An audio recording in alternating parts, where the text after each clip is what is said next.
ఆ చెప్పిన మాటకి ఆ లుదియా హృదయము తెరవబడి ఆ లుదియా ఏం చేసిందంటే, అయ్యా మీరు మా ఇంటికి రండి, మా ఇంటికి వచ్చి మాకు ప్రార్థన చేయండి అని చెప్పి వేడుకున్నప్పుడు, వీళ్ళు వాళ్ళ ఇంటికి వెళ్ళే సమయంలో ఈ మాటకు ముందు నేను ఒక మాట చెప్పాలని ఆశపడుతున్నాను.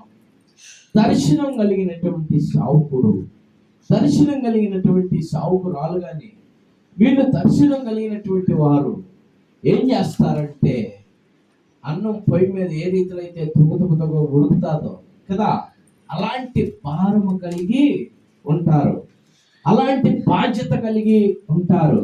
సేవా జీవితంలో అన్ని కష్టాలే, ఆనందం ఉండదు, సంతోషం ఉండదు, సమాధానం ఉండదు, కానీ ఇవన్నీ కూడా దొరుకుతాయి. హల్లెలూయా. ఫస్ట్ కష్టమే, ఫస్ట్ ఇబ్బందే, ఫస్ట్ ఇరుకులే, అవమానాలే, నిందలే, కానీ ఏం జరుగుతుంది? వీటన్నిటిలో మరలా విజయము కలుగుతుంది. వీళ్ళని రావద్దు అన్నటువంటి స్థలం నుండి మళ్ళా దర్శనం ఇచ్చి దేవుడు పంపించినప్పుడు లుదియా హృదయము తెరవబడింది. ఒక ఆత్మని సంపాదించుకున్నారు. ఈ రీతిలో ఆత్మను సంపాదించుకున్నది కాక, వారింటికి వెళ్ళే మధ్యలో కొన్ని సంవత్సరాల నుంచి దురాత్మలతో బాధపడుతున్నటువంటి ఒక స్త్రీ, ఒక పిల్ల ఎదురొచ్చి వీడి గురించి సాక్ష్యం చెబుతుంది. ఏమని?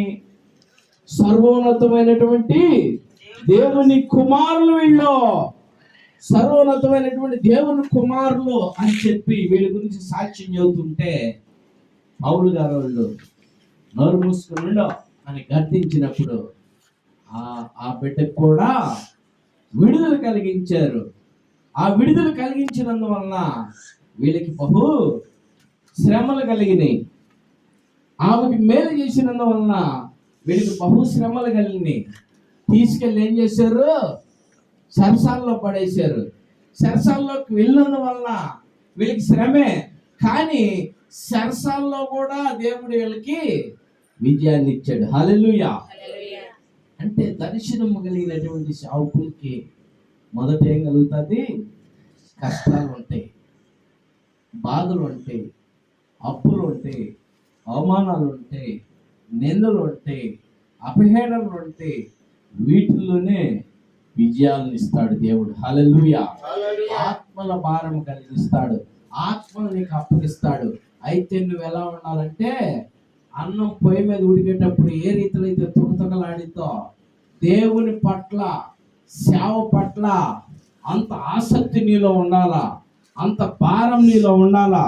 అంత భారం కలిగి నువ్వు ఉంటే, అంత ఆసక్తి కలిగి నువ్వు ఉంటే, నీ ద్వారా దేవుడు ఏం చేస్తాడు? అద్భుతాలు చేయిస్తాడు. పౌలు వాళ్ళు భారమ కలిగి ఉన్నారు. ఎక్కడ అవకాశం దొరికితే అక్కడ సువార్త ప్రకటించాలని, ఎక్కడ అవకాశం దొరికితే అక్కడ యేసుని గురించి ప్రకటన చేయాలనేటువంటి భారమ కలిగి ఉన్నారు. అయితే చివరికి సరసాల్లో పడేస్తే, నేను ముగించిపోతాను, సమయం అయిపోతుంది. చివరికి సరసాల్లో వేస్తే, సరసాల్లో కూడా దేవుడు వాళ్ళకి విజయాన్ని ఇచ్చాడు. ఏ విజయాన్నో తెలుసా? చూడండి, దొంగలందరూ కూడా పారిపోయారేమోనని ఆ జైలు అధికారి ఏం చేయబోయాడు? తన కత్తి తీసుకొని పొడుచుకోపోయాడు, సూసైడ్ చేసుకోపోయాడు. వీళ్ళందరూ కనపడపోయారు, పారిపోయారేమో అని భయపడిపోయారు. కానీ పౌలు ఆయన పిలిచి, మేము ఉన్నాం, నువ్వు భయపడొద్దు, అధైర్యపడొద్దు, మేమందరం ఉన్నాం అని చెప్పినప్పుడు ఆ మాట విని ఆయన ఏం చేశాడు? తన హృదయము తెరవబడింది, తన హృదయం తెరవబడింది.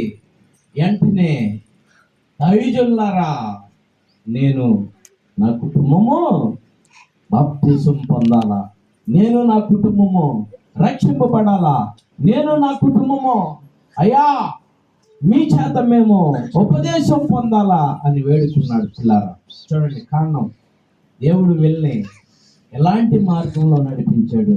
ఇరుకు మార్గంలోనే విశాలత, ఇరుకు మార్గంలోనే ఆనందం, ఇరుకు మార్గంలోనే సంతోషం, ఇరుకు మార్గంలోనే సమాధానం, ఇరుకు మార్గంలోనే ఆనందకరము.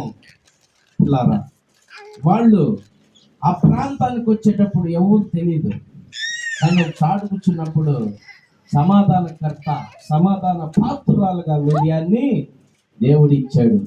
లుదియా హృదయం తెరవబడిన తర్వాత లుదియా కోరుకుంది తన గృహానికి రండని. ఈ క్రమంలో ఏం జరిగింది? దెయ్యాల్ని వదిలిచ్చాడు. ఆ దెయ్యాల్ని వదిలించినప్పుడు వాళ్ళందరూ ఏం చేశారు? ఆయన్ని తీసుకెళ్ళి చెరసాలలో వేశారు. చెరసాలలో వేసినందువల్ల ఏం జరిగింది? జైలు అధికారి కుటుంబము రక్షణ పొందింది. రక్షణ పొందారు వాళ్ళు, ఆ కుటుంబం మొత్తం రక్షింపబడ్డారు. ఈరోజు నువ్వు ఆలోచన చేయి. నువ్వు ఎలా ఉన్నావు? నీ హృదయం ఎలా ఉంది? నీ హృదయం దేని కోసం పరితపిస్తుంది? ఆత్మల భారం కోసమా? సంఘ బిడ్డలో ఇదిగో ఆగిపోయినటువంటి వారిని, చెదిరిపోయినటువంటి వారిని సంఘ బిడ్డలు ఏం చేయాలా? ఎందుకు ఆగావు? ఎందుకు రావట్లేదు నువ్వు దేవుని సన్నిధికి? ఎందుకు రావట్లేదు మందిరానికి అనే అడిగే బాధ్యత ఎవరికుంది? సంఘ బిడ్డలకి, విశ్వాసులకి కదా. బోధకుడు వాక్యం చెప్తాడు, వినేది ఎవరు? విశ్వాసులు. అంటే కాపరి ఆహారం చూపిస్తాడు. తినగలిగినటువంటి వారెవరు? గొర్రెలే కదా. తినగలిగింది ఎవరు? గొర్రెలే. ఈ గొర్రెలు ఏం చేయాలా? మిగతా గొర్రెల్ని కూడగట్టుకోవాలి. అవునా కదా? కూడగట్టుకోవాలి అంటే నీలో కూడా ఏముండాలా? నీలో కూడా తక్కలాడేటువంటి హృదయం నీలో ఉండాలా. ఎందుకు? దేవుని యొక్క సన్నిధి ఆగిపోకూడదు. దేవుని సన్నిధిలో ఆత్మల భారము కలిగి ఎవరు వచ్చినా రాకపోయినా నువ్వు దేవుని మందిరానికి వచ్చి ఒక విశ్వాసిగా నువ్వు దేవుని సంఘం కొరకు, సంఘ బిడ్డల కొరకు, సంఘ కాపుల కొరకు నువ్వేం చేయాలా? ప్రార్థన చేయాలా. సేవకుడు మొదటే వస్తాడు. సేవకుడికి ఏ భేదం లేదు, అందరి కొరకు ప్రార్థన చేస్తాడు. కానీ భేదాలు కలుగుతుంది ఎవరికంటే? విశ్వాసులకే. ఈ భేదాల వల్ల నువ్వు వస్తే నేను రాను, నేను వస్తే నువ్వు రావద్దు. ఈ భేదాలతో సంఘాన్ని పాడు చేస్తూ ఉన్నారు. నా ప్రియమైనటువంటి దేవుని బిడ్డలారా, ఈ మధ్యాహ్న కాలం నీ హృదయం తెరవబడాలా. నిజంగా నీకు పగంటూ ఉన్నటువంటి నీ తోటి సహోదరుని వెళ్ళి పలకరించుకొని నేను వస్తున్నానని నువ్వు ఆగిపోకూడదు.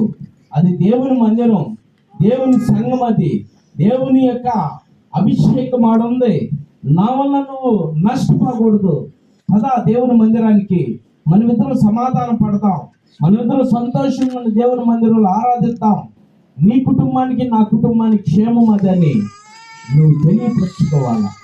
దేవుని సంఘానికి నడిపించాలా. ప్రియమైనటువంటి సహోదరులారా, విశ్వాసులారా, సావుకులైతే ఎక్కడ దేవుని సువార్త వినపడుతుందో, ఎక్కడైతే నన్ను ఆహ్వానించాడు అక్కడికి నేను వెళ్ళిపోవాలా, వెళ్ళి నా వంతు నేనేమి చేయాలి అక్కడ అని ఏం చేయాలా?